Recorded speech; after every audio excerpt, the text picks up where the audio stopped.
Hi అండి, అందరికీ నమస్కారం. నేను మీ యాక్టివిస్ట్ రమేష్. ఈరోజు మనం డిస్కస్ చేసిన టాపిక్ ఏంటంటే, యూజువల్లీ మనం చూస్తాం చాలా మంది పేషెంట్స్ కానీ, చాలా మంది స్టూడెంట్స్ కానీ, ఏదైనా పని చేసుకునే వాళ్ళకి కానీ గాయాలు తగులుతుంటాయి. గాయాలు తగిలినప్పుడు వారు దాన్ని అశ్రద్ధ వహించకుండా దానికి మనం సరైన చిన్న చిన్న ట్రిక్స్ కింద ఉపయోగించి దానికి మనం ట్రీట్మెంట్ చేసుకుంటే ఇన్ఫెక్షన్ బారి పడకుండా వాళ్ళ ముందుకి ఏదైనా ఫస్ట్ ఎయిడ్ ట్రీట్మెంట్ చేసుకుంటే వారు హాస్పిటల్కి వెళ్ళే లోపు అది ఇన్ఫెక్షన్ కాకుండా ఏదైనా పస్ కానీ చీమ్ కానీ దానికి ఏర్పడకుండా మనం కాపాడుకోవచ్చు. దానికి సంబంధించిన టెక్నిక్స్ ఈరోజు మీకు చెప్తాను, వినండి. ఫస్ట్ ఆఫ్ ఆల్, మీకు గాయం చిన్నదైనా పెద్దదైనా కానీ వెంటనే మీరు దానికి దగ్గరలో ఉన్నటువంటి పరిశుభ్రమైన నీటిని ఉపయోగించి దాన్ని క్లీన్ చేసుకోండి. ఇఫ్ ఇన్ కేస్ మీకు అవైలబుల్ గా ఏదైనా డెటాల్స్ అవైలబుల్ ఉన్నా కూడా దాంతో పాటు యూజ్ చేసుకుని క్లీన్ చేసుకోండి. ఆ తర్వాత శుభ్రంగా ఉండే క్లాత్ తో దాన్ని ఒత్తండి. కాటన్ ఉన్నా కూడా ఓకే, లేకుంటే గాజ్ పీస్ కానీ అంటే ఏదైనా రోలర్ గ్యాస్ మీద ఉన్న దాన్ని ఒత్తేయండి.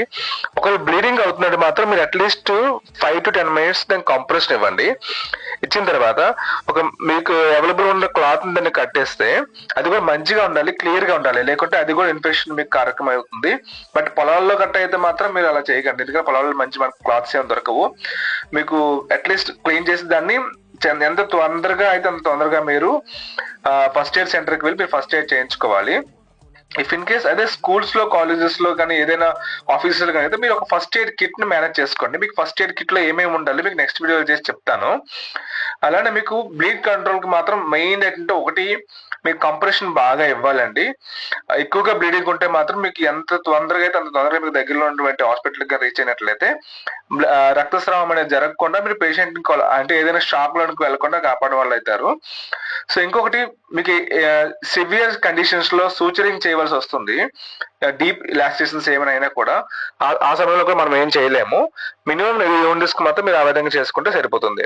అలానే మీకు ఇంకేదైనా వూండ్ పైన మీకు పస్ కానీ ఏదైనా జ్వరం కానీ అంటే మీకు 2-3 రోజులు తగ్గకుండా ఉండుంటే వీటికి యాంటీబయాటిక్స్ అవసరమై ఉంటాయి.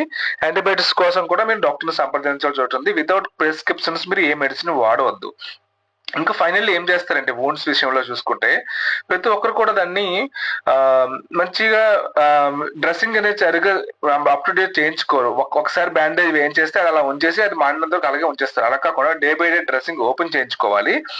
అది ఇన్ఫెక్షన్ కాకుండా పస్ కాకుండా అవుతుందా లేదా మనం చూసుకోవాలి. ఒక మీకు అంతగా తెలిసినట్లు మీరు చూసుకోండి, లేకుంటే మీకు రెగ్యులర్ ఉన్నటువంటి ఎవరైనా రిప్రజెంటేటివ్ తో అది మీరు ట్రీట్మెంట్ చేయించుకోవట్లయితే తొందరగా మానుతుంది. ఏదైనా ఒక గాయం మానాలనుకుంటే అట్లీస్ట్ 1 week పైనే పడుతుంది. సో మీరు దానికి సంబంధించి ఇంకేమైనా డౌట్స్ ఉంటే కామెంట్స్ తెలియజేయండి. ఎనీహౌ,